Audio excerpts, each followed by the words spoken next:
already listen. Well, now you can watch The Fan and check out the KFAN YouTube channel for exclusive videos, in-depth takes, initials and password games, and behind-the-scenes content. Search KFAN on YouTube and hit subscribe today, or just go to KFAN.com/watch.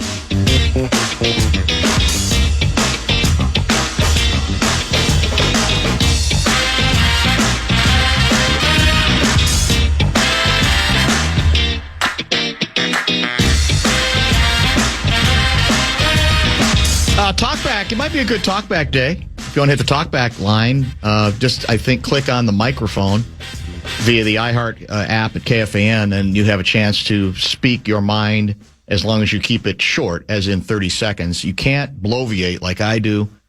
You are forced to accept the brevity exception, so to speak.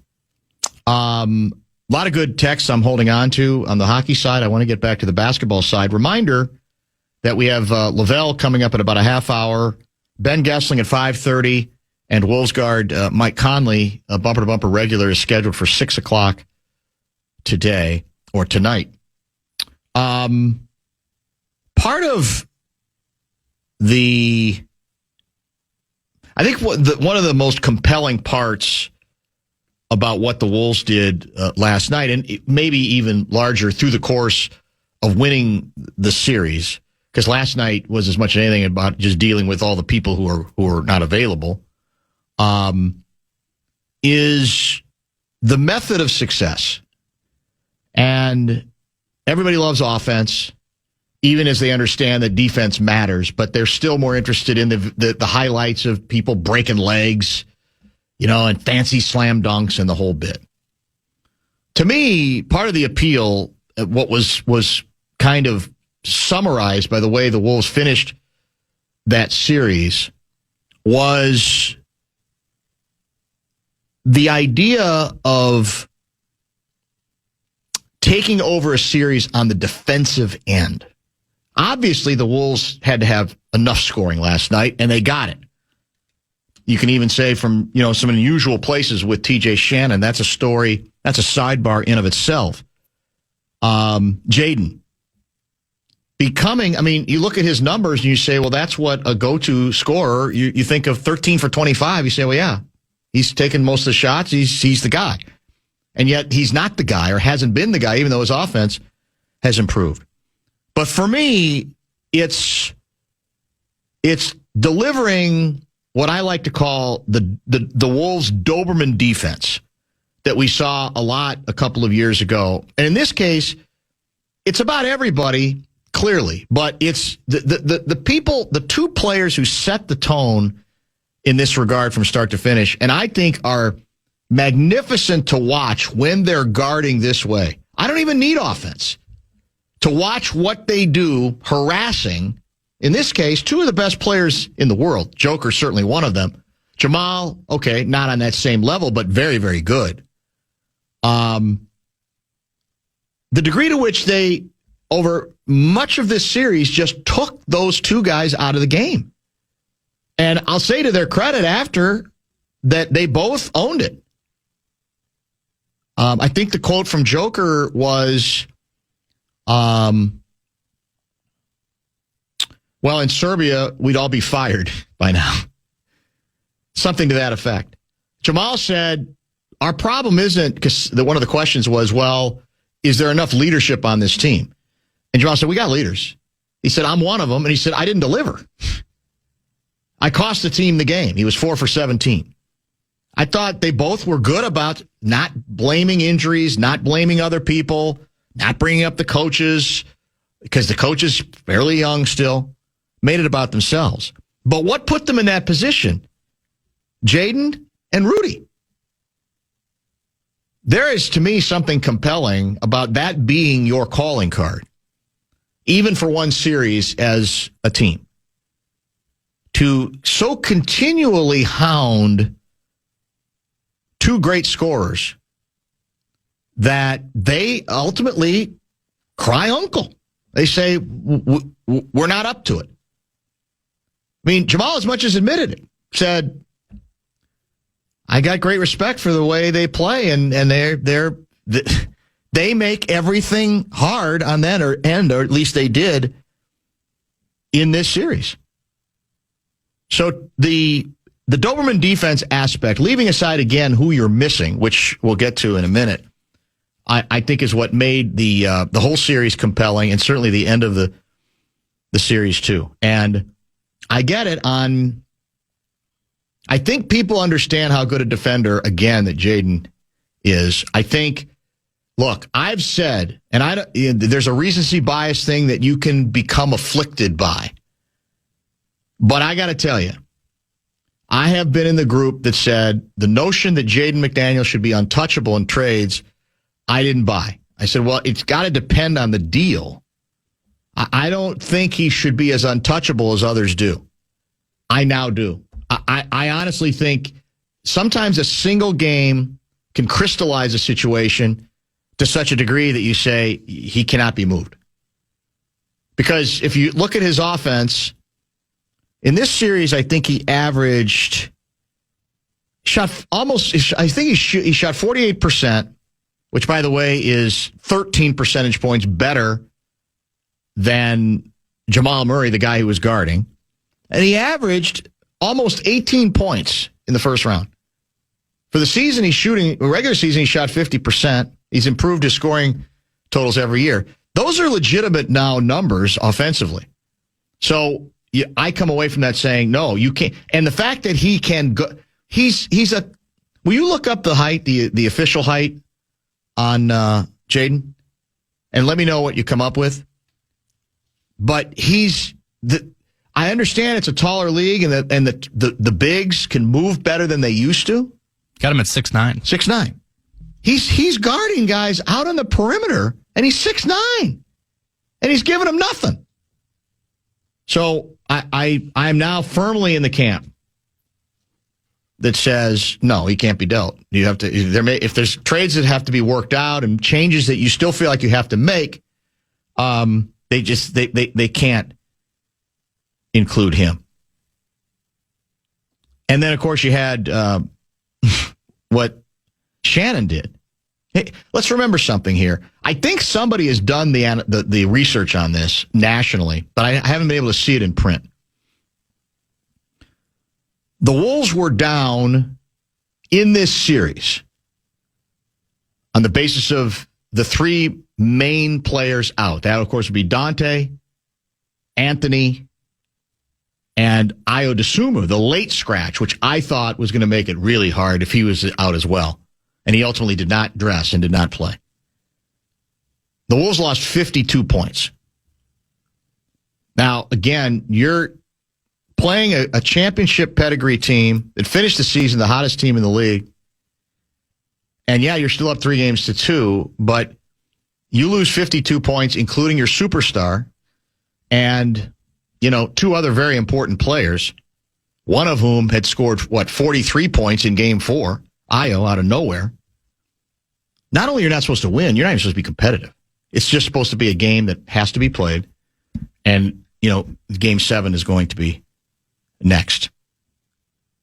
So the improbability of what they pulled off,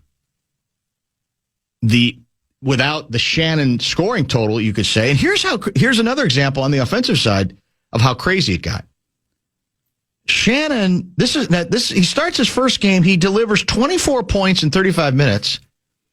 A guy a lot of people weren't even sure was going to play before the injuries because he had been shown flashes, but was very up and down. The question was, defensively, would he be a liability? He was so effective in this game. If you recall, inside 2 minutes, with the Wolves trying to hold on and build the lead, but it's still a relatively close game, it's still losable, they run an isolation play for him out high. They say, here's the guy, here, take the ball and do whatever you think you need to do with it to get to the basket. And by the way, he did. He ended up with a drove left and ended up with a short bank shot. Stunning when you think about it. Almost impossible when you factor in, again, who you're playing. On the other hand, Denver doesn't guard, so maybe that answers that question too. So the heroes, again, for me, have to be, I mean, you could say it's Jaden at the very top because of the other role he played as, right, the guy who's the straw that stirred the drink, the guy who rarely does that, but found himself in the middle of it and then doubled and tripled down on what he had said verbally and then turned around and backed it up on the court. So you could say because of not only what he did, but what he said, he's at the top of the list. But for me, and I think this is the way Finchie put it after the game, that he had McDaniels as his MVP, and then he almost immediately said, well, and Rudy, like almost that they should be co-MVPs. To me, they're the story of this series because of the defensive tone that they set. And that's unique. It doesn't happen in this league. It's supposed to be talking about, somebody making 6 straight shots, somebody making a circus play. And by the way, I guess you could say Shannon did have a circus dunk, a great drive to the basket against a team that can't guard at the rim, as we know. But the calling card is the Doberman defense, and those are the two individuals. And it's perfect. One of them can play outside in the perimeter, obviously, and the other can play inside. That was the combination that, as we said yesterday, had to give that they were the only ones, or the defense was the only thing that could give the Wolves a chance to win that game and to get again the kind of national attention that doesn't surprise me, because everybody had kind of thought there's not much way. They'll give it a game. They'll be game at it. They'll go after it. They won't curl up in the fetal position, but it's just too much to ask of that team when you're down three of your top 7 players. Let's do some bonus bucks right now, shall we? We should. The Fan and BigDeck.com. I'm going to give you a shot to win those bonus bucks for the National Cash Contest. Head to KFAN.com. The keyword is grand for this hour. The keyword grand at KFAN.com. Keyword grand. The Fan welcomes some great shows to Mystic Lake Amphitheater. The legendary Bob Dylan will be there July 6th. Motley Crue, August 21st. And Santana and the Dewey Brothers, August 27th. Get complete details on all of our upcoming shows on concert page, KFAN.com, keyword calendar, KFAN.com, keyword calendar.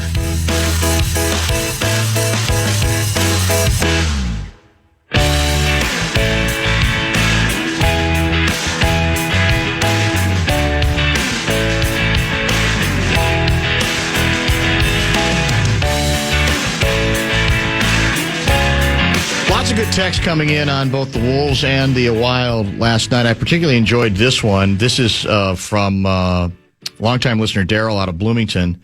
Dan, I've never had an emotional bond with the Wild as I did with the North Stars. I grew up with the Stars, loved everything about them. The angst, bitterness, and embarrassment I've shouldered for the last 3 decades was lifted last night. I can smile knowing we finally got over one of the 2 hurdles. As for the Wolves, what they did to the Nuggets should be illegal in 50 states. The mental and physical beatdown was epic. Coaching was on point, and Finchie took a team that played with their food and took a bunch of role players and turned them into a cohesive team that executed a game plan. I just think how great this team could be if the team listened to Finchie all of the time. It's interesting about there's always been this split between North Stars fans and Wild fans, and I don't think it's anything pernicious. I think it's simply who the team when you're young that you grew up with, right? And for some people, they grew up with the Stars, and so they may have grudgingly come along for the ride now that the Wild that a new expansion franchise was established here and came aboard. But I think it was always still there was like this gap because it just doesn't feel the same. And I don't know if it ever does, because you're associating the team again that you remember when you were a kid, that you grew up worshiping. And if you're too old, you couldn't have grown up worshiping the Wild. But my guess is it's nights like last night and success, hopefully breeding success, that brings whatever divisions there are within the hockey community back together, where it becomes almost moot that was then and those were the Stars, and this is the Minnesota Wild now. I think part of the reason for the gap is the Wild really haven't made their own history. There's just not enough has happened. They had the one great run early with Lemaire, and let's be honest, nothing's happened since. Largely, I mean, they've had a lot of playoff appearances, but they haven't nothing's happened. No, it hasn't gone anywhere. So the one way that can be lifted, if that's the pall, if that's what's holding back some of the North Stars fans, is winning, making runs, going deep into the postseason. This is very early because the series isn't even going to start till next week. But did you pick? I don't remember if you made a prediction, Wild Stars, before the series. Did you? I did. And you picked the Wild? In 6. Nicely done. Thank you. So are you prepared yet to make a pick on the Lanch series? You want to study it a little bit more, or what does your gut tell you now if you had to? Well, Beyond the Pond, we kind of ran through the whole first round, but my pick to win the Cup was the Lanch. Yeah. So it's hard. To me, and I just said it with Tennant, if the Wild get past the Lanch, which is the world's most gargantuan ever, because that's my pick to win the Cup. I think they're that good of a team. So that being said, if the Wild get through the Lanch, there's not a team left that scares me for this Wild team. None. I think they can do the whole bleeping thing. I'll ask the same question that I think Garen kind of ducked. What's the biggest difference in terms of challenge that you believe the Lanch represents that the Stars didn't? The Stars have a bunch of star power, but I think their 5-on-5 star power is going to be much better. Now, statistically, their power play is worse. It's one of the worst, in the league, at least in recent times.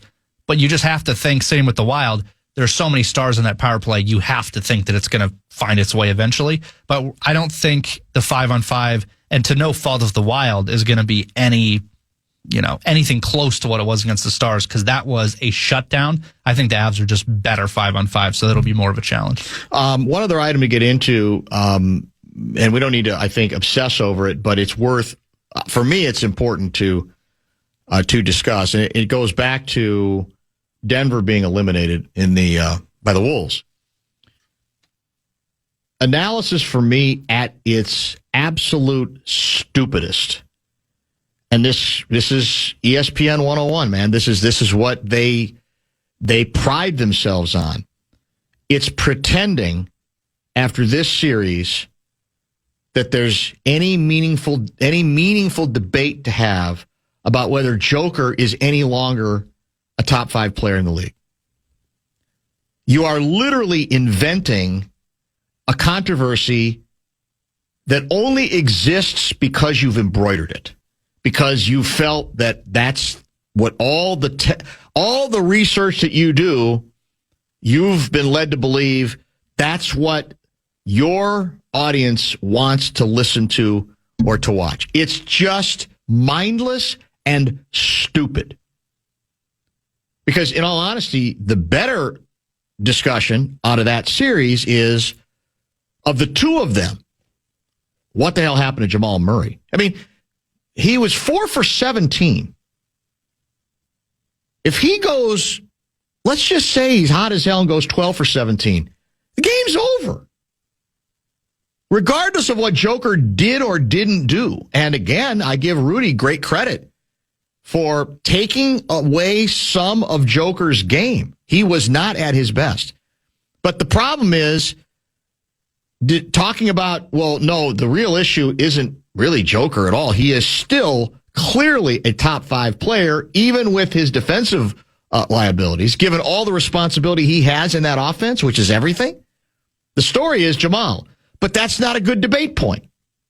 So we're going to invent, we're going to make up a lie and pretend that any serious basketball observer is sitting there now going, I don't know, man. I don't even know. Maybe Joker, what is he? Has he slipped to top 10, maybe top 15? Well, you're out of your mind.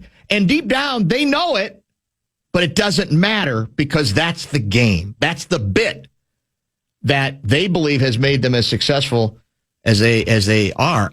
I would prefer, there's ways to talk about both of them, but the better conversation is Jamal Murray is just, he was not close to having it. And you can argue Jamal Murray is a bigger defensive liability than Joker is, who can at least rebound and who can at least still, I think, move his feet. He just can't, he's not a shot blocker. But it's not as sexy. And it would last maybe, I saw today they milked like 12 minutes out of it. Well, the Jamal Murray story, you might milk 3, and that's an extra 9 minutes we have to find on some other subject. It's just, I'm hoping, do people see through it? Or do they actually get caught up in it like, I don't know, yeah. I'm not sure. There's a lot of teams that wouldn't even want to touch them. It's insanity, utter and complete insanity. Bottom of the hour pause.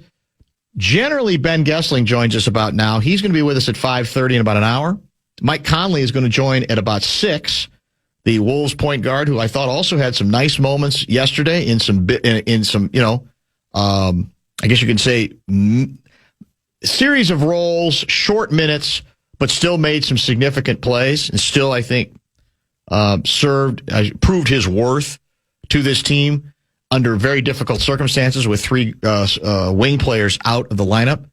But Lavelle will join to talk hockey and basketball on the rather memorable night on what we like to call maybe the red letter night in the new calendar of comfort, or some prefer calendar of contentment, as it played out last night in the Twin Cities of Minneapolis and St. Paul. Bonus Box is back on KFAN. We have 9 chances for you to win $1,000 every weekday. It's every hour from 9 a.m. till 5 p.m. To enter keywords and to learn more, head to KFAN.com. Bonus Box is presented by BigDeck.com.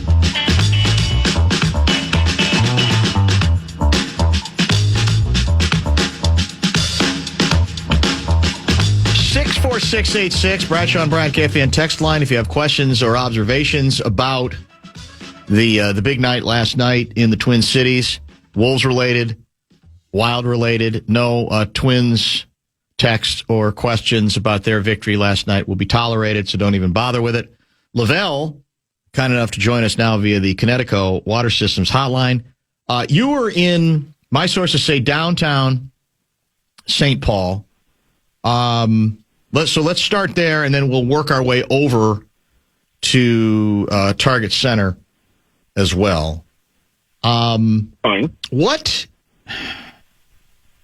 as the game is ensuing, and the Wild were down at 1.21. Did you ever get a sense? Was there a lot of nervousness? Was it like, oh boy, we might be blowing a big chance here, or what did you pick up from what kind of vibe did you pick up from the crowd as the game went on? Well, first of all, thanks for having me. First of all, they played very well in the first period and came out of it ahead of goal. And I just thought they came out terrible in the second period. They had trouble maintaining possession, but passing was off. They couldn't string passes together. They had a power play early in the second period, which I don't even know if they got a shot on goal during it. They just looked awful. I don't know what energy they didn't have coming out of that first intermission, but that's when Dallas kind of took advantage of that to score 2 goals and take a 2-1 lead. And I didn't sense that feeling of impending doom that can easily come over a crowd, especially a Minnesota sports crowd, because it usually happens. I didn't really sense that. It was muted a little bit. They weren't as fired up as they were in the first period, and they weren't, cheering without the cheers weren't coming organically. The Nordy, the mascot, had to bang on a drum a couple times to get them going, but I didn't sense that people were losing their minds over Dallas coming back 2-1. I think they've watched the series, and they know that as long as the Wild don't start doing a conga line to the penalty box, and they keep it in the 5 versus 5 scenario, that they're going to be okay. So the goal by Tarasenko was huge. Yes. Immediately got a big charge out of the crowd when he pretty much scored from his belly. I think that was his 50th career playoff goal or something like that. So that got the crowd energized. And then, of course, the third period, and Quentin Hughes with his second goal of the game, and then the 2 empty netters. It just kept rising and rising. The energy started rising and rising. It crescendoed there in the final minutes of the game. So the better team won the series. I mean, I was looking at stats before the game. I'm sitting there looking at plus minuses, and like all the Dallas players are like either 0 or negative for the series. And the Wild players are on the plus. I think Jamie Benn was like -5 or something going into the game. And they had another guy -7. I was like, why is the series not over yet? This makes it like the Wild should be under control. And except for that, first two of 12 to 13 minutes of the second period, I thought the Wild was a better team. It just struck me that it was, you well know what was going on not too far away in downtown Minneapolis.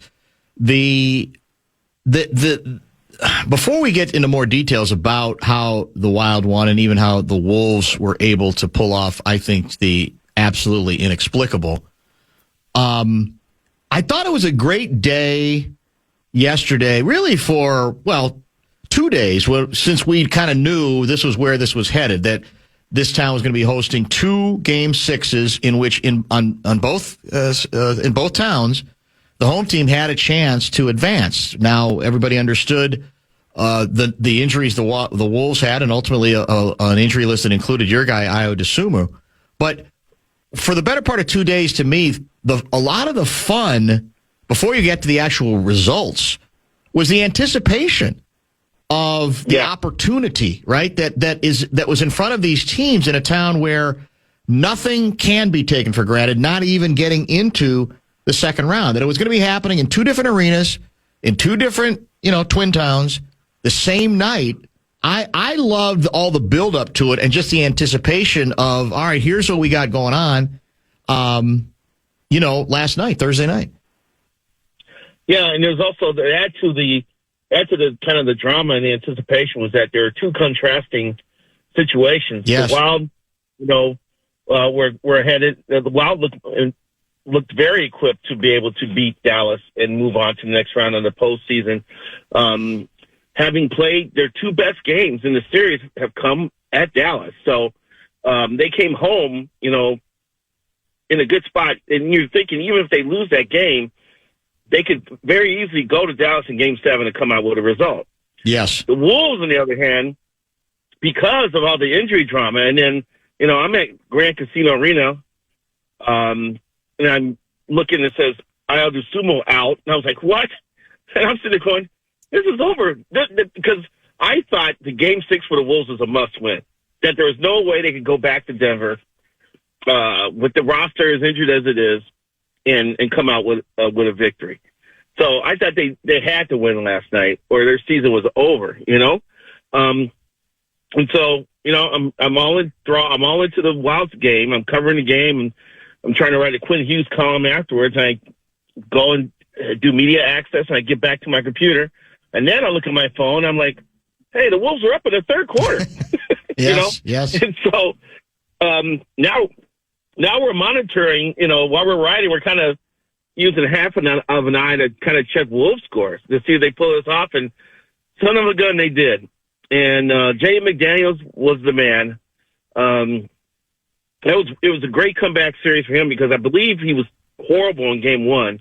I think Jim Suhan ripped him and Julius Randle for their Game 1 effort. But ever since then, he called out the Nuggets, he called out himself, and he answered. So, yeah, it was quite a night, man. I stopped at the local watering hole after I got off deadline, and people were still celebrating the evening, And then no one knew what the Twins had done that night because they're all looking into hockey and basketball.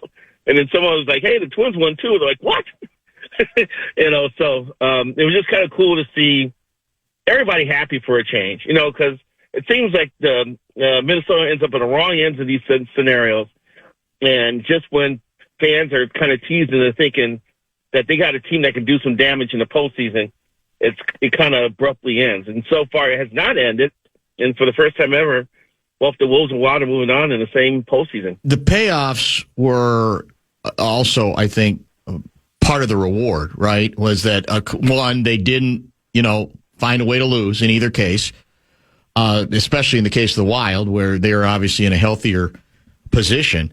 But beyond that, the way the Wild went about their business, getting, down at one point, as briefly, it wasn't long, but we're, down 2-1, and ultimately, I think, showed they have been the better team in this series. And, of course, the Wolves doing it in, I think, the most improbable fashion I can remember it literally in this franchise's history, because they've never really been in quite this position before. Not that many teams are, even. And so for me, when you're talking about sort of the ongoing issue of intestinal fortitude, I mean, we kid a lot on this show about the Cassell big balls dance. I honestly believe the whole Wolves team had every right to do the big balls dance after that game, because that's what that took. That was an intestinal fortitude game of the first magnitude, and it came from a team that does tend to play with its food and can be disappointing, but that's what that was. It's just obviously two great defensive players at their best, Shannon being absurd, right? And Jaden scoring like he's a number one scorer. But beyond that, I just felt like every other player just made, it's the old deal, just make plays. Just make basketball plays. Don't do stupid stuff. Do what you can do to contribute. And that's what came across there. And to that extent, it's a lot less superstar driven, you can argue, than it was, given what you wrote about, obviously Quinnesota and the Wild. But two very different yet quite rewarding and entertaining ways to get the job done and move on to the next round for the first time ever in the same year. Yeah, the thing I find remarkable with the Wolves thing too is Finchie he's put in a position where he's got to find something that's going to click. Yes, he's got to try to throw something against the wall to see if it sticks. Just because he's down so many different pieces and so many types of players, he's got to find combinations that work. Going with the big man lineup, was effective because they out rebounded, the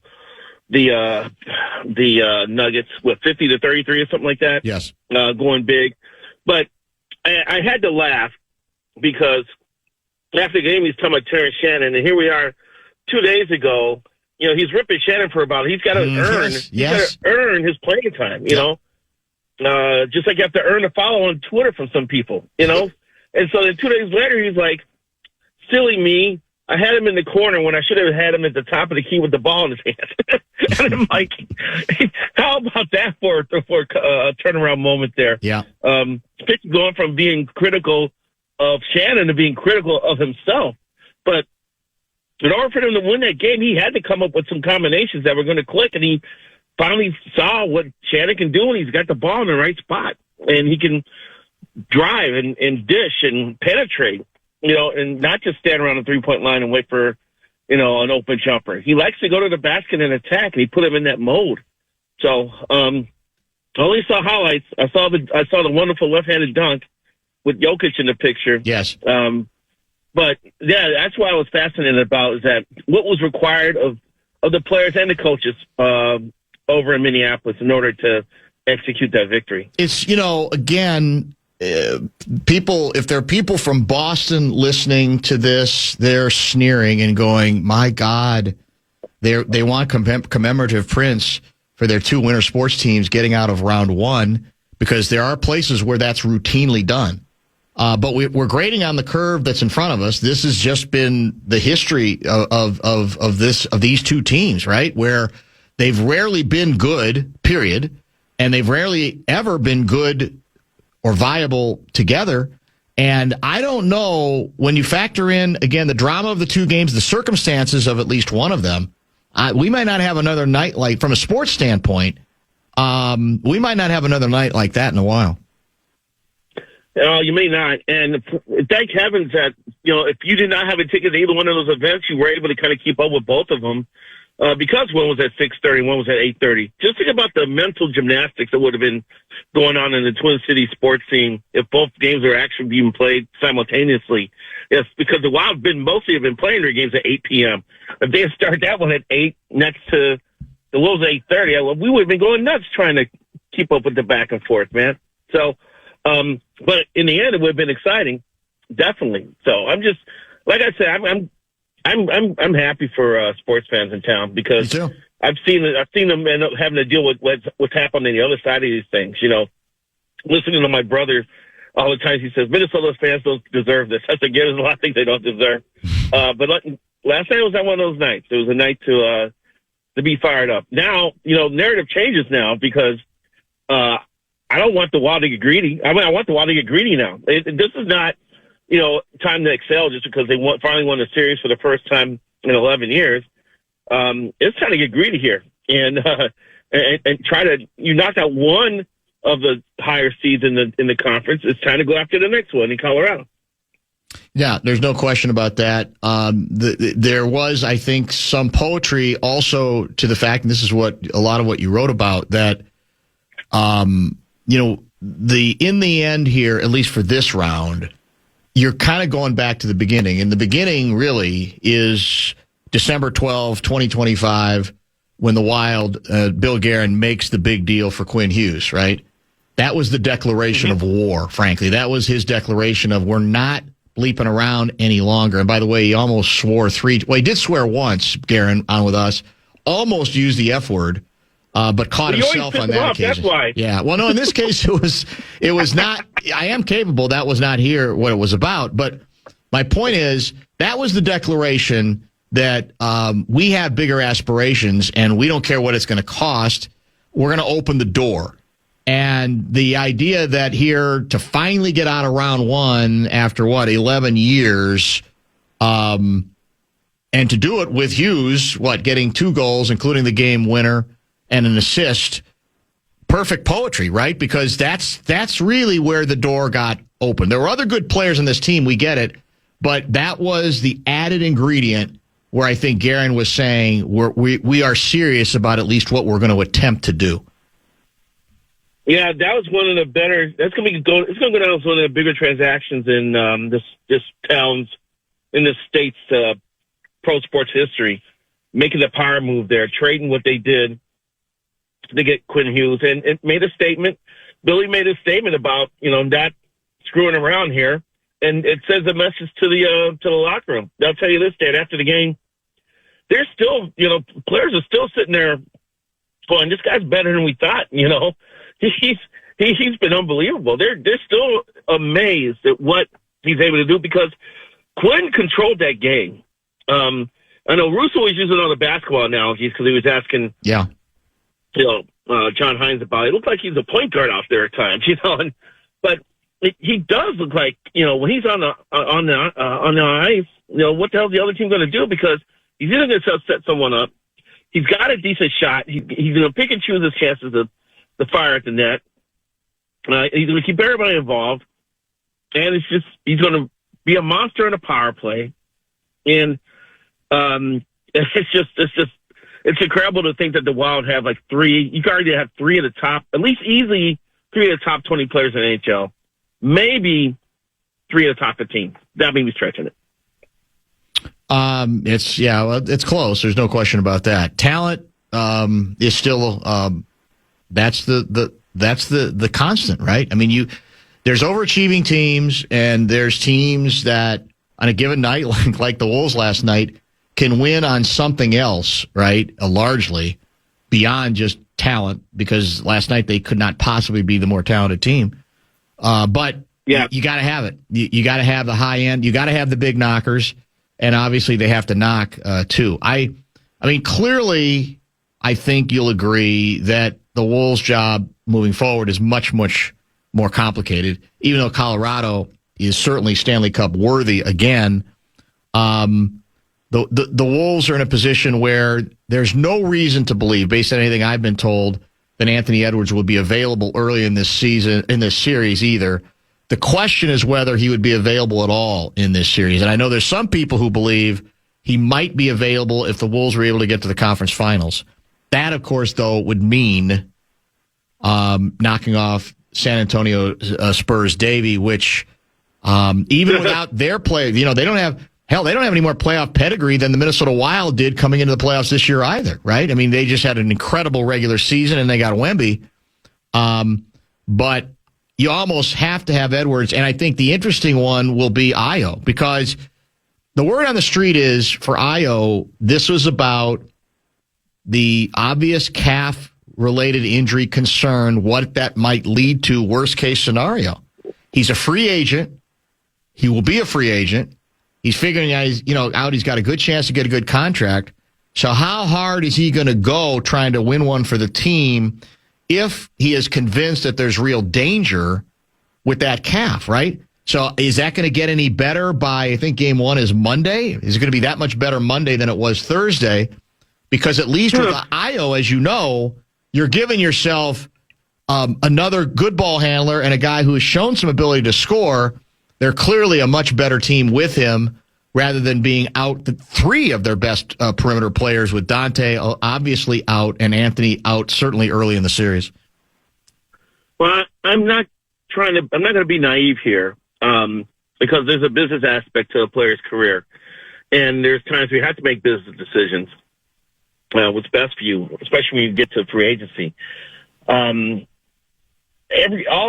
I know about Io, from following him at Illinois and kind of monitoring him with the Bulls, was that, he is a straight shooter, solid citizen, not pretentious, not a diva, not controversial, likes to win, And I think coming here, escaping Chicago, getting into this situation, feeling the vibe, feeling the love from the fans, I think he's going to want to try to help this team win.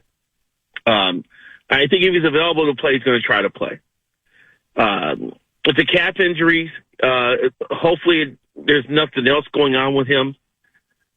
But I imagine if he can help the Wolves out, he's going to try to, because I just think there is a little bit of loyalty, even though he hasn't been here a long time. I think he wants to be true to the team and give them his best, whatever that is. So, of course, there's agents. The agents may be making suggestions about being careful and not risking your free agency. I think Io has made money in the last 3 weeks. I think his numbers got up in the last 3 weeks. I don't think he's going to go down if he is not 100%. He tries to play and it doesn't work out. I don't think it's going to hurt him, because they've seen what it looks like when he's ready to put a team on his back. It's 43 points in 42 minutes. So I wish the Wolves could figure out a way to keep him around, but I don't know if it's available. It's possible the way this spreadsheet is set up. I think it might be, with some creativity, possible. The concern is whether he's thinking worst case cataclysm, where he is going to lose money if he ends up with an Achilles. Now, that could be, you could look at that as rather alarmist, but that's what we just saw happen, and I'm wondering if that's entering into this. So I'll be very curious to see. He's the only question, right? Because obviously Anthony's not going to be ready for the start of the series. We know that much. And clearly Dante's not going to be ready for a year because of an Achilles. So that's going to be the X factor on the Wolves side, whether an uphill battle can be eased a little by giving them one extra wing guy who looked terrific, as you know, in games 3 and 4, including that 43-point game against Denver. So we'll have to see. What's the Sunday column? Do you know yet?